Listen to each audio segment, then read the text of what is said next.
the podcast for heroes in the world of Overwatch. This is The Payload.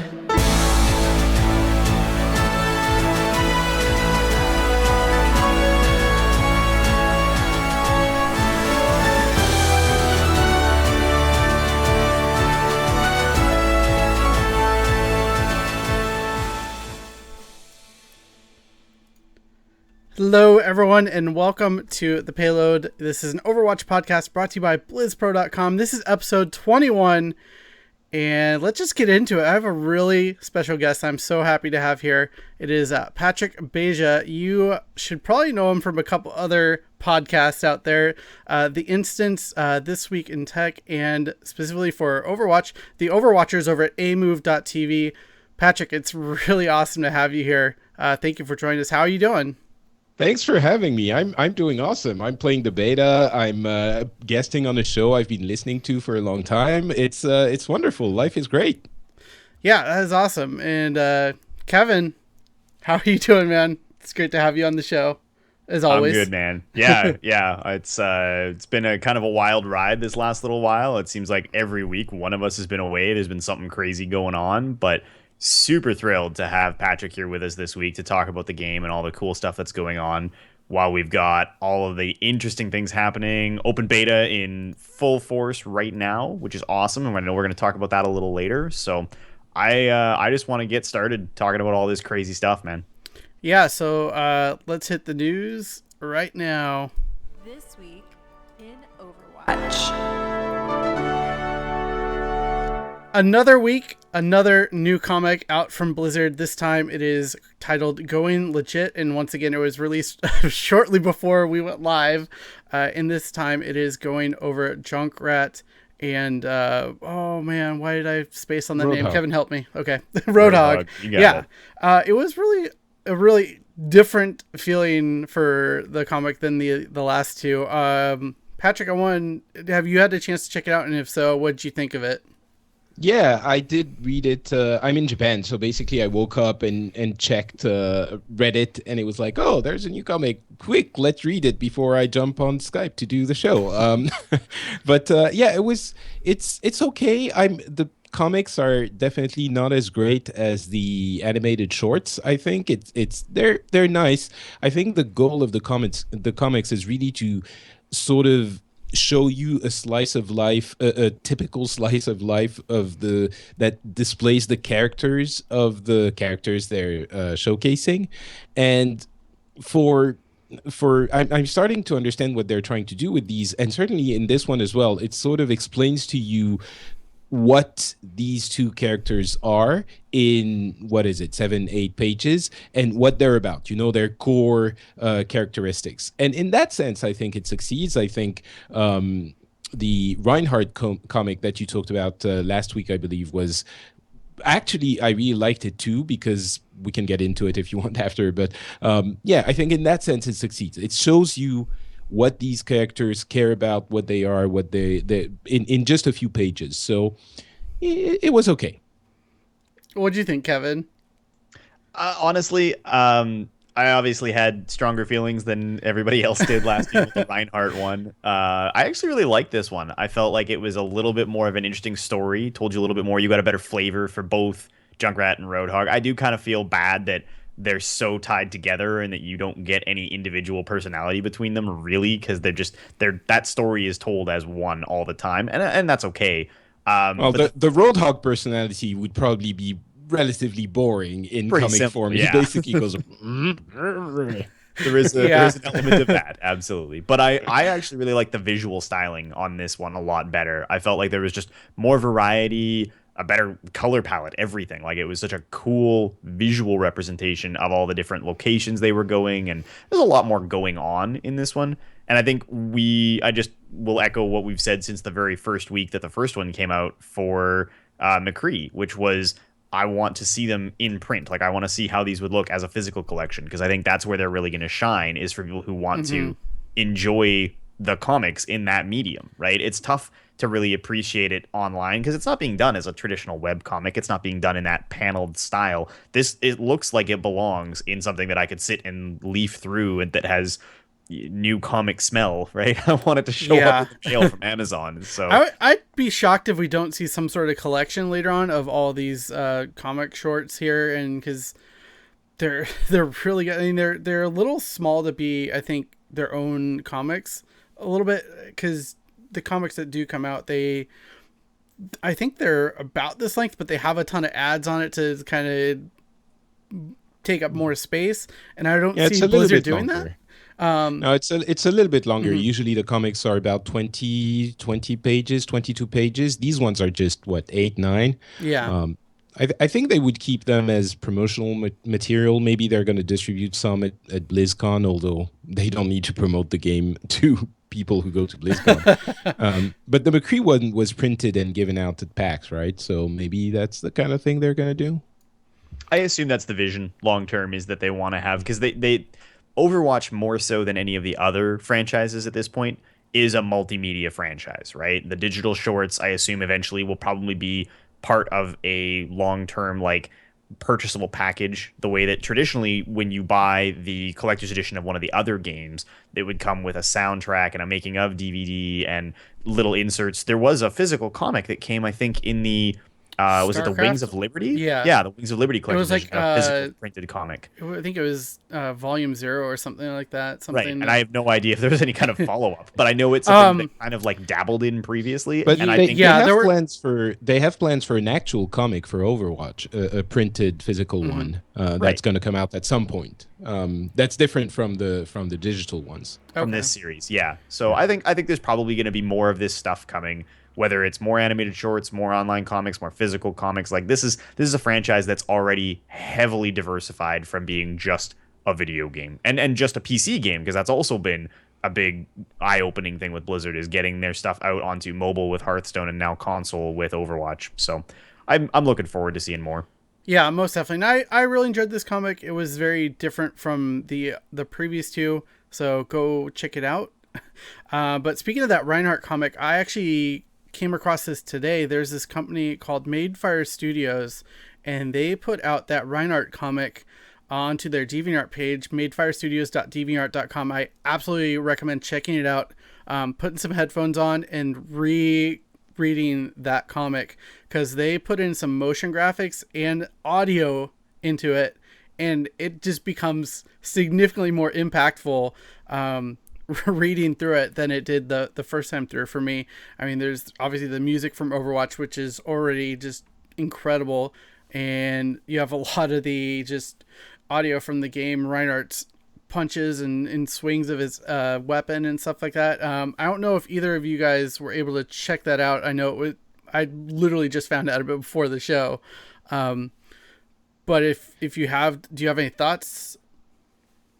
No, I haven't. I haven't checked it out. I just clicked on it now because I saw it somewhere on Reddit and thought, yeah, whatever. But I just clicked on it now, and already there's the music playing. It feels so. You're right, very impactful. So I'm saving it. I'm gonna reread it later. But can I say one thing about the comic in general? Absolutely. The Reinhardt comic. I think it's been very. There's something everyone I've listened to has missed in this comic, and it's one thing that makes me like it a little bit more.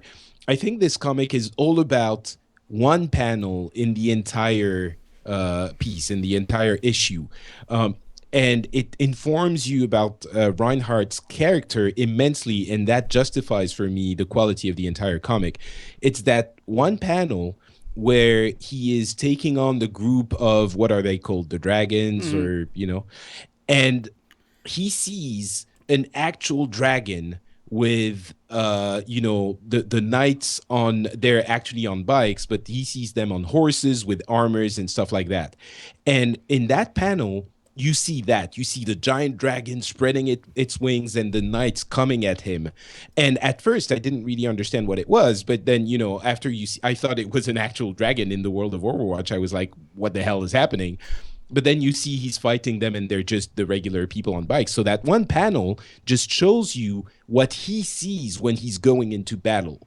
And he's like, almost, it seems, you don't know if he's over enthusiastic or plainly delusional, but that is how he sees the battles, and that justifies everything he says in the game. He's like, when he goes like, there's glory to be had. What is with all this standing around, and all of this enthusiasm he puts into like almost medieval way he looks at the fights. So for me, that one panel made me love the comic entirely, and I've never seen it mentioned in any of the discussions about it. So I just wanted to talk about it. No, you point that out, and I didn't really think about that too much. I kind of just saw that and was like, okay, there's a dragon, and I didn't really realize that there wasn't actually a dragon there. Right. That was in Reinhardt's vision or whatever. So that's a great point, and something I had not really thought too much on, even though I've read through it a couple times now. Kevin, what do you think of that? Have any thoughts? I mean, I definitely noticed it. It's just, it didn't leap out to me quite as definitively about what that would say about his character. For what it's worth, though, on the subject of the motion comic, I did get a chance to sort of have a gander through it.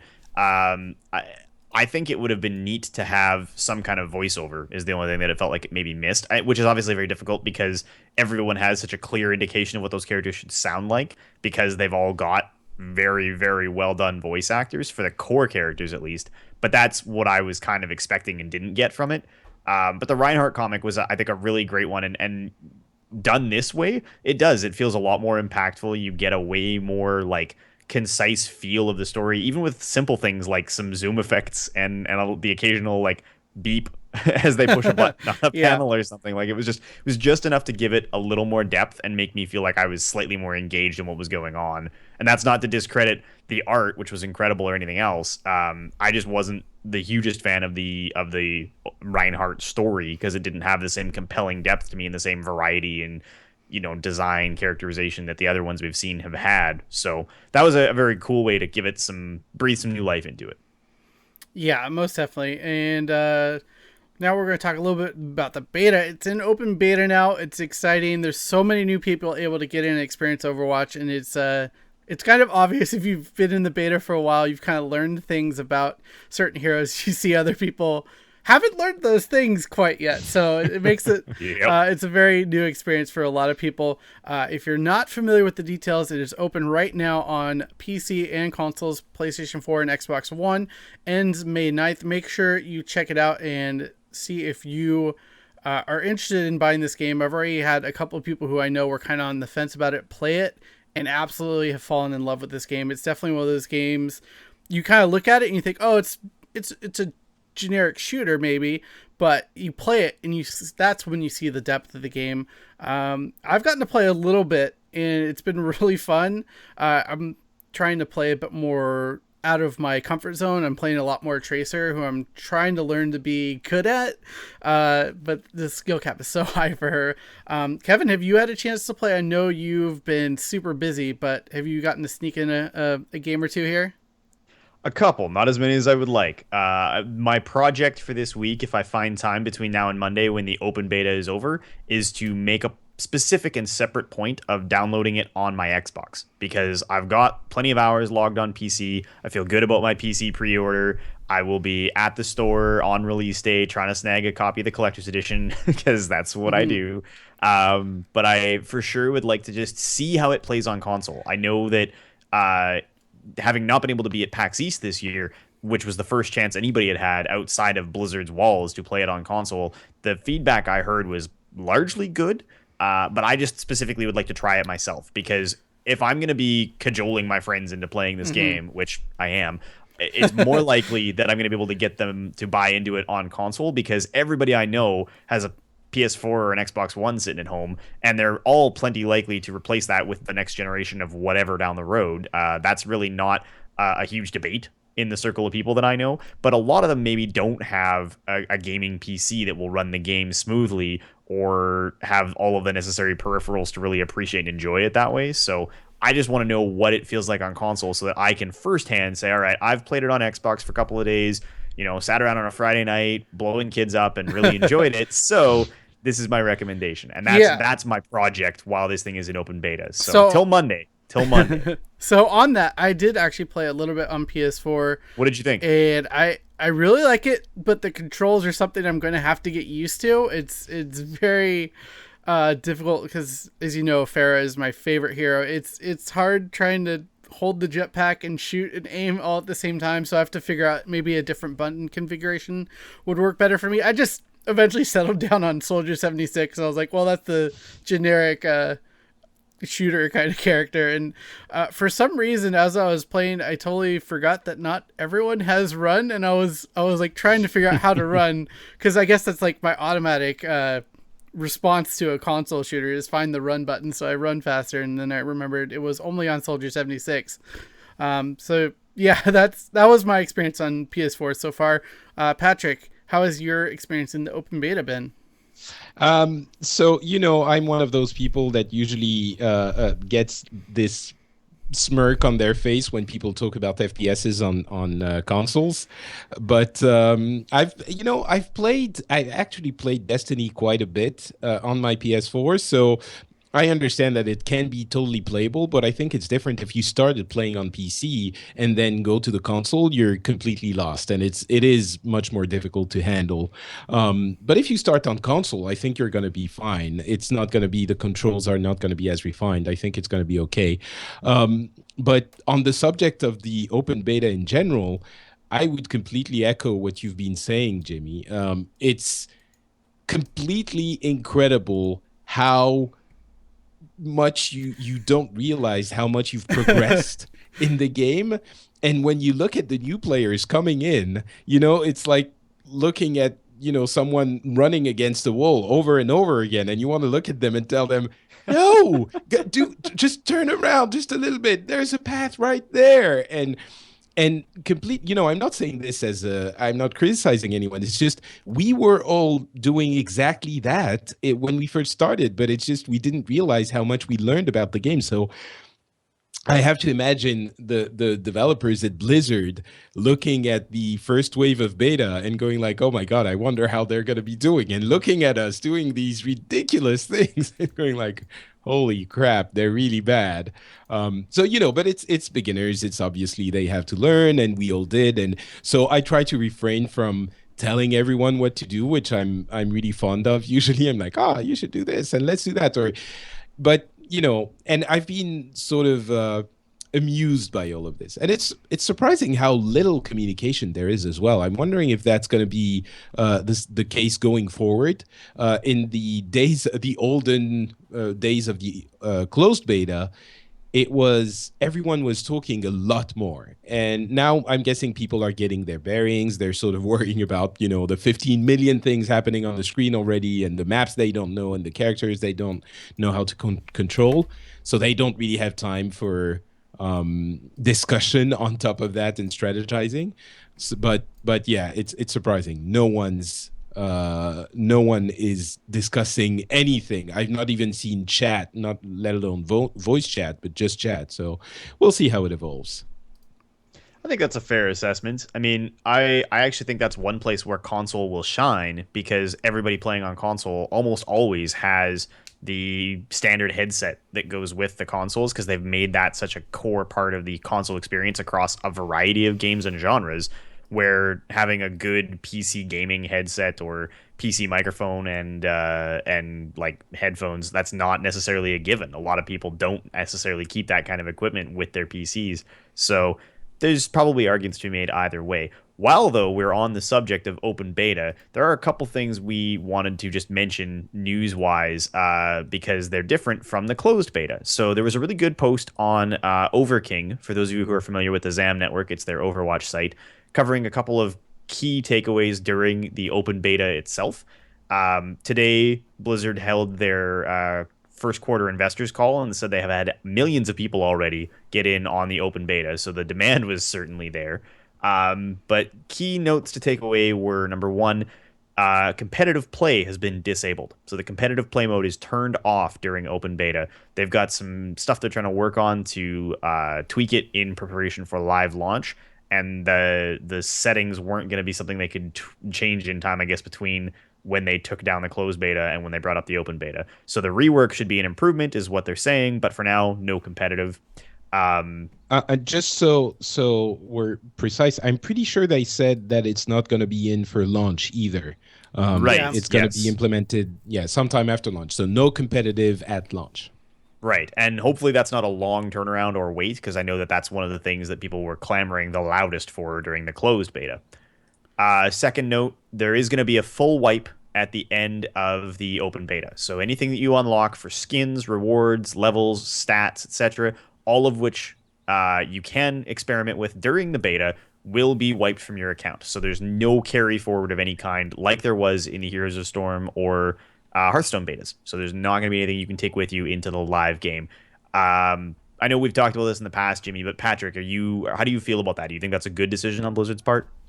Yeah, I mean, it's fine. The two other games you mentioned were very different because they were basically they are free to play, and so they invited many people in the open betas for those games, and the launch was really just announcing that it was now live. It was people played for a lot longer. They bought stuff that they built their decks around and characters, their teams around and heroes. Here it's just cosmetic stuff. It's fine. No one's gonna care all that much. I mean, yes, it would be nice to keep the skins you have bought, but no, I don't think it's a big deal because the game is not free to play and the beta population was more limited, and because it doesn't affect gameplay. One thing Right. I noticed in this beta is if you go into the loot boxes, is there's no button now there to buy loot boxes. It's like not even grayed out or anything. It just doesn't exist from what I remember seeing. And I know in earlier betas they had it there but grayed out, and they were talking about how that was going to be something people could buy going forward. Do you think this is still something that they're going to have potentially at launch, or is this something that they're just kind of quietly doing away with?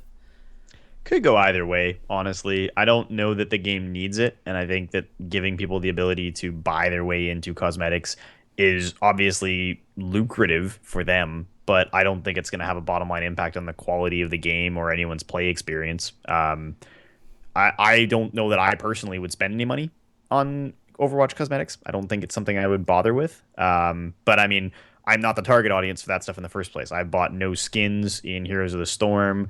I don't buy stuff during Steam sales. I'm like the one person on the planet who doesn't blow their entire wallet during the Oh Steam my sales. gosh. So it's not my thing. I imagine there are people out there who, given the choice, would walk in that first day and drop $100 on all the stuff they want to show off in the game. But a part of me likes the idea that maybe it's not going to be transactional and you are going to have to earn that by playing the game.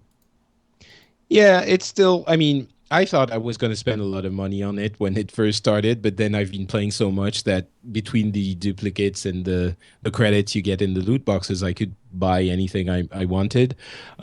I think for people who aren't spending hours and hours on the game, it could be nice to have the option to put a little bit more money into the loot boxes, but they mentioned it in passing months ago, and there hasn't been any other mention of this since.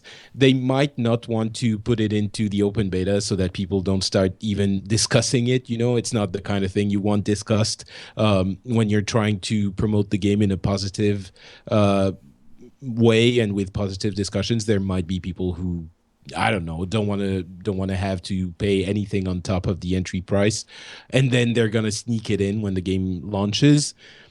They could also, as you're saying, they could also just do away with it. I can imagine they still want, if it's going to make a little bit more money, given how conservative they've been with the plans for the game until now, it's something that is not controversial. I could imagine they would bring it back.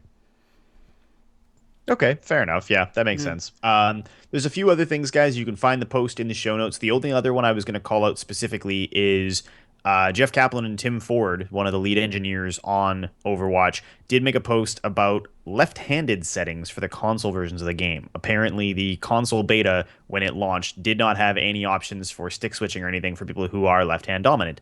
And in the span of hours after that post went up, Jeff Kaplan took to the thread and was like, "Oh, okay, we totally missed that. We'll fix it. No big deal. And Tim Ford has been asking about some specific questions about how people might want to see that implemented in terms of how things would behave in menus versus in the game. So it's just a testament, like we've seen all the way through the entire beta process and really the entirety of the development cycle of Overwatch, that they're listening so actively to the feedback. Like 5 posts into a forum thread, same day, the lead game designer is like, "Oh, duh, yeah, okay, no big deal, we got you." And it's been that way all the time. So I'm really thrilled to see that.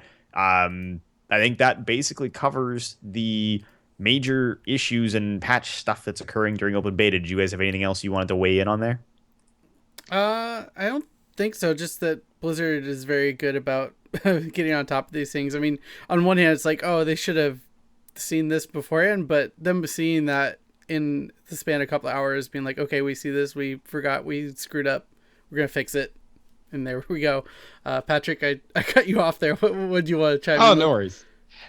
Yeah, no, it's very surprising how active they've been and how active Kaplan has been in this whole process. I mean, everyone, if we remember back when the beta first started, there were so many questions and so much controversy about, are the characters is it gonna be a free to play? Are you gonna have to pay for additional characters after the game launches? All of that, and now all of these have been addressed. So it's a really positive way of handling the community.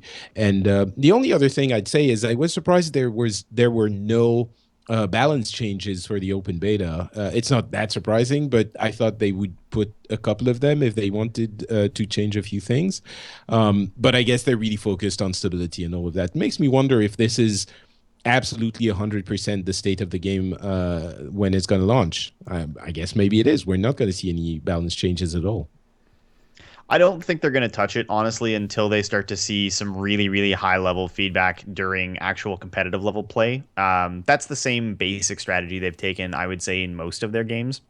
You see balance changes and iterative changes during testing. They get to kind of a state they're happy with, and then stuff emerges, things are identified generally by the highest level players who are able to point to small inconsistencies in, issues with tiny different scaling things to do with damage or lines of sight on particular maps. All of the issues that were identified in that way were generally not issues that were identified by volume of play. The open beta, in my mind, is very much just a stress test. At this point, they're not worried about trying frantically to get specific things tweaked on specific characters. They're trying to crash the servers repeatedly, and then they'll take this version of the game live and look to feedback based on high-level play after the game has got a broader audience and a few days, weeks, months of testing in the actual live environment. So yeah, I think that's that. Yeah, and I did want to squeeze something in that I forgot to put in the show notes, but my girlfriend in chat reminded me of this, that Coke is doing a promotion with some of the cinemas in the U.S. called Cinemark, and they're looking to kind of crowdfund at a couple theaters. If you get 100 people to buy tickets to it, they'll be showing a lot of the digital shorts on the big screen, and also a Q&A by the Overwatch devs, and that's on the broadcast for that is Sunday, May 22nd. So I'm wondering if there's some sort of event that night for Overwatch. But I did put the link in chat, and it looks like, yeah, it's a US only thing. Sorry to my co-host and my guest. But put the link in chat. Make sure to check it out. We're really pushing hard to get one near us, so hopefully we'll be able to see that. And yeah, that was just that. But I think even bigger news, though, is the announcement of the first post-launch tournament for Overwatch. We're going to have a tournament at the Esports Arena in Santa Ana, California, called Agents Rising. Saturday, May 28th, and Sunday, May 29th. $10,000 prize pool, and the casters are Ask Joshy, Fishsticks, T Squared, and Jamerson. And I am really excited for this. I might have to head down there and check it out. But what do you guys think of this being the first tournament right out of the gate here? A $10,000 prize pool is pretty good for a game that really hasn't been tested yet, Kevin. It's not bad. It's not bad at all. I think this is probably the fate of competitive Overwatch in the short term is that we're going to have to see some of these moderate scale events put on by third parties get a feel for who's out there playing the game at a competitive level, which organizations that have been talking the big talk about putting together competitive Overwatch squads actually follow through and do put teams together. There's been a few that have been announced that have been really impressive. I believe it was earlier this week, actually, that Going Rogue picked up a really good looking Overwatch squad officially. So, I mean, there's definitely a few out there. I guess we'll see, right? Because this is still not at the level where there's going to be huge money to cover transportation for teams that have won international tournaments or qualifiers. Like we just don't have the infrastructure yet because it's such a new title. And my guess is we won't see that right away out the gate. This will be very similar to how Blizzard and anybody else's early competitive cycles have worked, where other people are fronting money, putting on smaller tournaments, trying to build some interest. Overwatch is going to have a competitive scene. There's no doubt in my mind, but it really probably won't get wings until we see what Blizzard is going to throw out for BlizzCon this year, because you have to be totally categorically insane and not taking any of your meds if you think there's not going to be a massive Overwatch tournament at BlizzCon this year. Yeah, for sure. There's going to be something, and I think what's going to start the official esports life of Overwatch. They're going to have some kind of an invitational at BlizzCon, and then at possibly at the same time or a little bit before, announce the structure of the competition, the official competition for the year that's going to start after BlizzCon, because obviously we always have the finals for all their esports at BlizzCon itself. This one is interesting, though. I mean, there are some. It's interesting to see the familiar names of the Overwatch scene starting to become familiar, and we're seeing a few of them there. And the other thing is the $10,000 prize pool is the limit where Blizzard has to approve the tournament. I don't know if they actually went out to Blizzard and got it approved, but you can do basically anything you want if you follow a few community guidelines for a tournament below $10,000 for any of their games. But if you reach the $10,000 prize pool, you have to get it approved by Blizzard. So I'm curious if they did in this case, since they started organizing it before the game even launched. I would imagine so. Esports Arena, they've been around for a little bit now, and I've actually gone down there and casted a couple of Heroes of the Storm tournaments there. So I think they have a good relationship with Blizzard. I would assume so. Based on the events they've ran in the past. They actually went and casted a TESPA collegiate event there, and that was a lot of fun. Esports Arena, I know, Patrick, you might not be familiar with this facility, but it's basically a mix of a PC... what do you call them? PC bangs, like like cyber in Korea, cafe. The cyber cafe, and also, but it has facilities on hand to handle broadcast level production quality for tournaments. So this will be something really cool to check out, and if you're in the area, I definitely would recommend swinging by, because Esports Arena is a really cool place to just watch tournament and hang out and meet fellow gamers. So this will be something interesting to see. But look at the price for teams, $150 to enter this. Do you think that might be a deterrent for anybody? I mean, that is split between 6 people, so maybe. I don't think the cost is a problem. No. I mean, that's $25 a head is nothing. I think the biggest deterrent in this, like with anything esports related, is location, right? Mm-hmm. If I'm not already a California local getting out to an event like this for a prize pool that's not enormous and at an event that isn't going to be subsidizing travel or accommodation in any way, probably not going to happen. So this is not going to be who's the best in the world at Overwatch. This is going to be who's the best in like southwestern US area in Overwatch. Yeah. So and the other thing I really like about this, and if you take a look at the rule set, if there's a tie at the end of the series, the winner is determined by a single round capture the hill capture point map. And I absolutely love that, because that really, it's kind of the most even way to really determine that. And I feel like the King of the Hill maps are the most exciting of the maps from what I've been playing. Well, it's difficult to get a more symmetrical thing, right? I mean, I guess they could do it in best of 2, best of 3. I mean, But if you have a tie, you're not going to go back into, payload or control or something like that.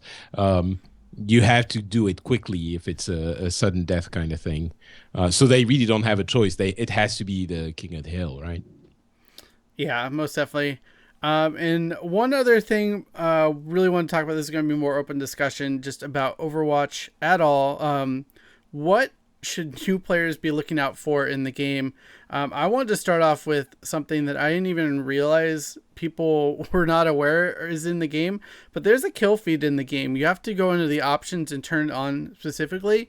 And this light should have came on for me when I played the PS4 version, because I just automatically went to the options, saw what was there, saw that the kill feed wasn't on, turned it on, and thought nothing of it. Forgetting that it's not on by default. So that is something a couple of people have mentioned to me. They had no clue that there was a kill feed in this game, and I think people coming from other shooters will really appreciate knowing that there's a kill feed, because having that information at hand is so vital, and knowing if you can push a point versus do I need to play more defensive. Kevin, I know you had something in the show notes you wanted to talk about along this side. Go ahead. Yeah, I think that there's a lot of people who are touching the game for the first time right now, and if you're not someone who got to have that closed beta experience, and this week is your first sample of the incredible thing that Overwatch is, Overwatch is a game that I think for a lot of people who are coming into it assuming, because they've heard the term shooter thrown around, that it's a first-person shooter and they can play it like it's Call of Duty, like it's Destiny, are going to be in for a bit of a rude awakening.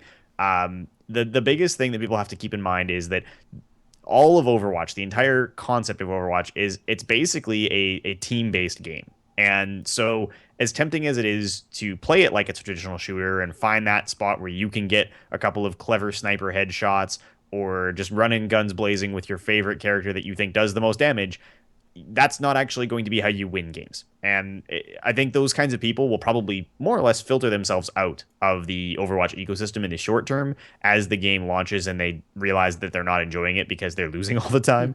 But you need to be picking up the game, going into it heads up with the understanding that it's a game that needs to be played with every role and all of the intricacies that go with that in mind. You have to play this like a game of soccer. You need offense, you need defense, you need a goalie, like you need people playing their positions. So when you're learning the game, my best advice to people is, because you need to be able to do any of those things, pick a character from each class, each category, and learn them. Start with one of each, work your way through them, make sure that you know how to play your choice of DPS character. Like Jimmy would go straight to Pharah. Make sure you're comfortable with at least one of the supports. I would say probably Lucio has the least barrier to entry once you learn how his buttons work.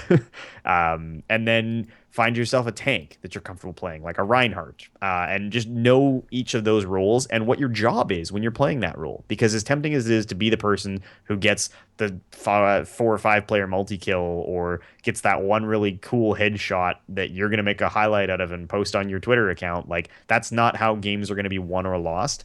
And I think that fundamental to the whole experience is getting past the point where you're worried about your own performance and starting to think about what you're contributing to your team. So that would be what I would say is, if you're new to the game, please don't go into the game trying to be the hero. The world does need more heroes, but it needs you to work as a team. Yeah, Patrick, what are your thoughts on new players coming into this game as the open beta is obviously happening and the launch coming up very soon? So I could. Do you have an extra hour? We could be here all night. Don't encourage that. I'd say, first of all, about the kill feed, I'm going to disagree with you, Jimmy. I think it's not the first thing people should worry about. I think there are a couple of things, a couple of types of players that are going to be going into Overwatch. There are players that are already familiar with FPSs, and yes, maybe those people are going to benefit from the kill feed, but a lot of players are going to be Blizzard gamers that are completely new to the genre and who are already incredibly confused by everything that's happening and the classes and the teams and the characters and the abilities, and they don't need to be told add an extra thing to keep track of on the screen. I think this would do more harm than good for real beginners. that's just my opinion. But for the team play, I think I agree a little bit more. I think I would put it another way, though. I would say worry about the objective. Like, yes, it's good to kill enemies, but your first priority is that the objective is being accomplished, and that plays into it's kind of a different way of saying the same thing, what you were saying, Kevin. And because I've seen so many games where the players were not even on the payload, they were just going off and being the hero, as you put it, but just really saying the objective is what you should be worrying about. Is as long as you do something, as you kill stuff that is in service of the objective, it's fine, but keep that in mind. And I think my own personal advice would be a lot more pragmatic. I think the first thing people encounter when they start the game from scratch is Bastion and Torbjorn and defense.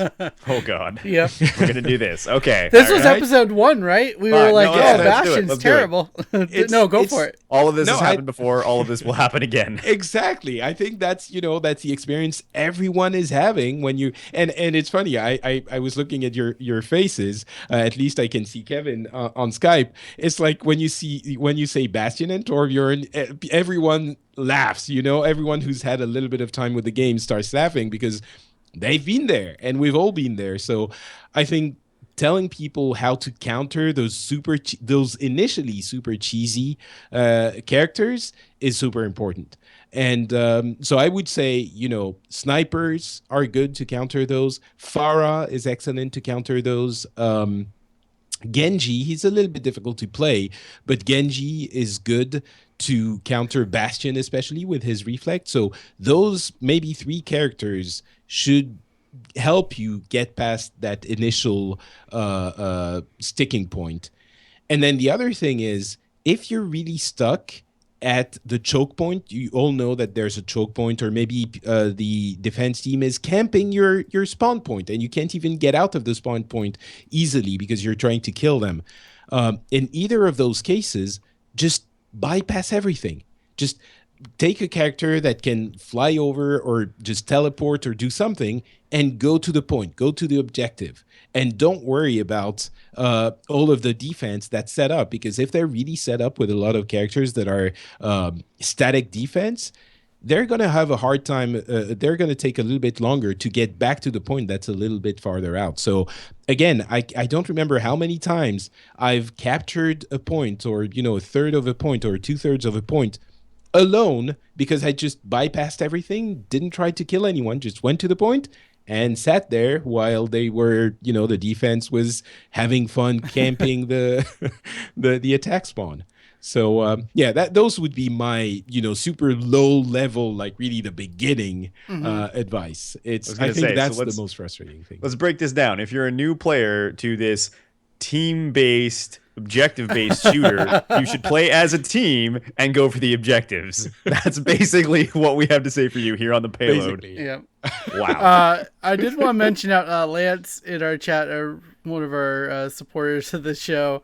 There's a really kind of small tip, but it can change a lot of the game. You can actually shoot through friendly Reinhardt shields, so keep that in mind when you're behind that Reinhardt. You can definitely shoot through it, and that's the reason it's there, so you can safely shoot from behind it. So I mean, that's just a small thing that you learn over time through playing the game. And the other one I can think of, and I mentioned this, I feel like, on another episode, but Junkrat, when he dies, he has those bombs that he leaves behind. You'll learn very quickly to stay away from him. That's just a really simple tip to keep in mind going forward in the beta and as we go to launch in the next couple of weeks. Actually, about that Junkrat passive, I remember when I first started the game, there were, maybe on a few maps, there were turret nests from, Bastion and Torbjorn and all of those. And I remember I would actually out of desperation, go suicide in them and take out those nests because of the grenades he drops at death. So that can be a weapon as well for Junkrat. Just just jump with the shift bomb into the thing. They will kill you, but you'll kill them back. So that's always good. Yeah, most definitely. And while we still have you, Patrick, I'm curious, what has been your favorite hero as you've gotten to play through the beta so far? Oh wow. It's I think that's the strength of this game, is that you end up liking a lot, if not most, if not all of the heroes. Initially there were a few I didn't really like, but as I've been playing, and I've played several hundred hours now, I ended up finding the fun and the joy in every one of them. So it's really hard to choose. But I think the ones I play the best would be Junkrat and Winston. I can wreck faces with Junkrat. It's disgusting. And Winston, I've sort of really enjoyed the post-nerf version with the more frequent rocket jump thing. It's super fun to play aggressively, and it takes out so many of the squishies. Like if you have a Tracer or Genji annoying you to no end, you just switch to Winston, and they and they're done. They're gone. You're fine after that.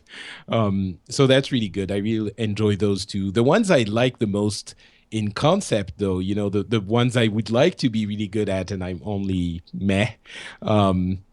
Are Genji. I can do some really mean kill streaks with Genji, but I'm not as good an aimer as I would like. But the fantasy of Genji it really speaks to me, and I'm in Japan right now, so it's like I'm surrounded by this. Yeah. I think, oh God, I don't know. I another one I really love the fantasy of is McCree.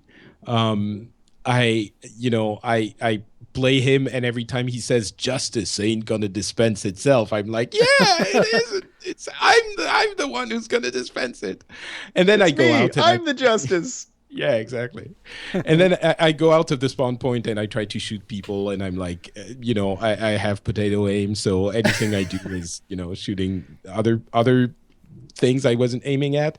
Thankfully, he has the right click, so I can do stuff with that. But I love all of them. Really, it's at this point the only ones it's a different shades of love is what I have for these characters. There isn't one that I don't love.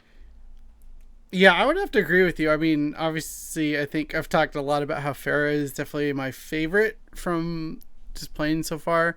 And I want to get good at Tracer. I'm really enjoying trying to learn Widowmaker. Maybe Kevin can help me out with that, because I know you really have attached yourself to playing Widowmaker. But we're not supposed to talk about that. Everyone hates Widowmaker. That is true. But I think, unless we have any more ideas for new players, Kevin, did you have anything, or? All I was going to suggest was that if you're a listener of the show and there's a resource that you have found helpful as a newer player, as someone who's trying to learn the game, whether that's a website, the show, anything else that you might think is worthwhile to refer to for anybody who isn't going to get the chance to experience open beta for whatever reason, or just so that we have places to point those people back to, we'd love to credit you for your cool ideas. Email the show, and tell us who it is that you've been following, what resources you're looking to that have helped you out, and we'll promote that stuff right here on the show so that we can help everybody find out all the little tips and tricks that people are slowly trying to track down across the course of the whole internet. Hey, I have one actually. Yeah, go for it. There's a YouTube channel called Cynical Nerds, and they've been doing guides for each character that are super well done. It's maybe not for the super beginner players. It's people who are checking out different characters that they might enjoy. And it's just a very quick guide detailing quite well each ability for every different character. And there's lots of little tidbits that I even me, after thousands of hours, well, hundreds of hours of playing. I didn't realize they have the numbers, the characteristics for each ability, and it's really well done. And they have all 21 characters up now. So Cynical Nerds on YouTube, it's pretty good. Nice. I have not heard of that, so I'll have to check that out. Anyways, I think that's pretty close to the end of the show, but before we close it out, make sure you're following Payload Podcast on Twitter. Check out, obviously, overwatch.blizzpro.com for all the resources you need for Overwatch.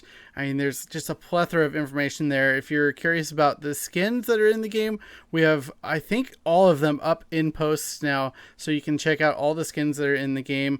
There's all sorts of strategies on playing heroes as well. And it's always thanks to Jake Butno, jakebutno.ca for our music, which is incredible. Dreadscythe at scythedesigns.com for our overlay.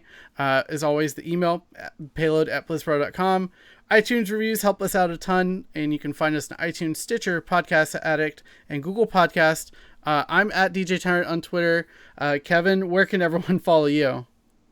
They can come find me on Twitter is the best place. At Lack of Realism is my handle over there. I try to tweet a bunch of ridiculous, obscene things all throughout the week, and I would appreciate having you guys tag along for the ride with me. I'm also streaming on a pretty regular basis now. The new condo has much better fiber internet, so more nights a week I'm trying to get up back on Twitch and show off how bad I am at these games that that I'm so married to. So you can find me playing Hearthstone, Heroes, Overwatch, all the good stuff over at twitch.tv/OdinTV. Odin with 2 N's. Yeah, and myself, I'm actually going to be streaming more as the month and year goes on, as I am getting a new processor. I have a first gen i7, so that the desk really needs to be upgraded. So that'll be something coming in the next couple of weeks. Patrick, where can people follow you? What are you up to in the world of podcasting? I know you're involved in so many projects, but feel free to tell people what you're doing. Sure. So I guess the listeners of this show might be interested in another Overwatch podcast. If that's the case, you can go follow the Overwatchers. It's an A-Move TV show, and I do it with my friend Garrett Weinsroll. And we have Chan Man V on there as well. So you can find it at amove.tv. We have bi-monthly discussions about the game. And other than that, FrenchSpin.com is my personal podcast production site, and you'll find Pixels on there, which is a general gaming show. We discuss general gaming news and try to get behind the news and what they mean and what they imply and all of that. So that's at frenchspin.com, and all of this is you can find it also on Twitter. I'm not Patrick there. It's very easy to remember. It's not Patrick. All right. Well, thank you so much for spending your morning over there in Japan with us. Really appreciate you coming and hang out with us and lending your voice. Super cool. Yeah. Thank you so much, man. Most Thanks definitely. to you guys. It was great. As I mentioned, I've been listening to the show since the beginning, pretty much. I was scouring the iTunes store for Overwatch shows when, it was very sparse information. So I'm very glad I could be on the show. Thanks for having me. Yeah, most definitely. And I think that's going to be it for tonight for us. So thank you everyone for coming out in the Twitch channel and hanging out. Twitch.tv/BlizzPro every Thursday night, 7 o'clock Pacific. And the VOD always goes up on YouTube and through your favorite RSS reader. We will see you next week. The Payload is a production of BlizzPro. Find out more about Overwatch at overwatch.blizzpro.com. You can find your host throughout the week on social media. Find Jimmy on Twitter at DJ Tyrant, Kevin on Twitter at Lack of Realism, and John on Twitter at Kicked Tripod.